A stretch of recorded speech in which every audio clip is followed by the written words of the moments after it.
হরে কৃষ্ণ।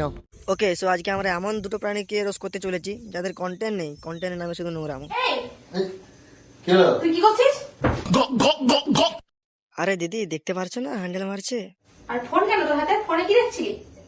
ফোনেই তো পানু দেখে দেখে হ্যান্ডেল মারছে, তুমি কি কিছু বোঝো না? আমি আস্তে কথা বলতে পারছি না রে। তোর এইসব কীর্তি আমার আর হ্যাঁ বাড়া, ওকে মার, মেরেই ফেল। এত সুন্দর একটা গার্লফ্রেন্ড থাকতে তাও হ্যান্ডেল মারছে। এত অভাব পড়ে গেছে।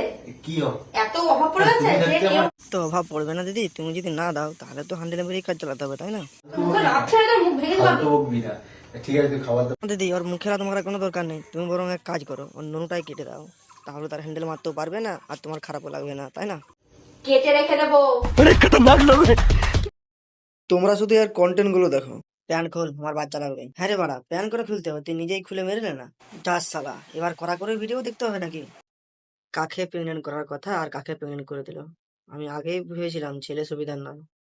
আগেই বলেছিলাম মাল সুবিধের নয়। তো আমরা এবার দেখবো রিমা অ্যান্ড সৌরভকে। এগুলো কি? কোথায়? এগুলো হচ্ছে শ্যাম্পু। না, এটা হচ্ছে মাল যেটা তোমার মুখে ফেলে দিল। বাড়া, কোথার জিনিস কোথায় ফেলে দিল? তুমি মুখে আমার ফেললে? না দিদি, তোমার সঙ্গে খুব অন্যায় হয়েছে, মুখের জায়গায় যদি ওখানে ফেলতো তাও মানা যেত। দেখো দেখো দেখো কত তুই এত ফেললে ঘাম বেরোবে না? আর না, এবার আমি বাপের বাড়ি যাবো। আজকে একটা ভিডিও দেখলাম ভালো করে। ইচ্ছা জেগে গেল শরীরে। ইচ্ছা ছিল তাই তো বড় প্যাঙ্কের নামে মালটা ফেলে দিল মুখে।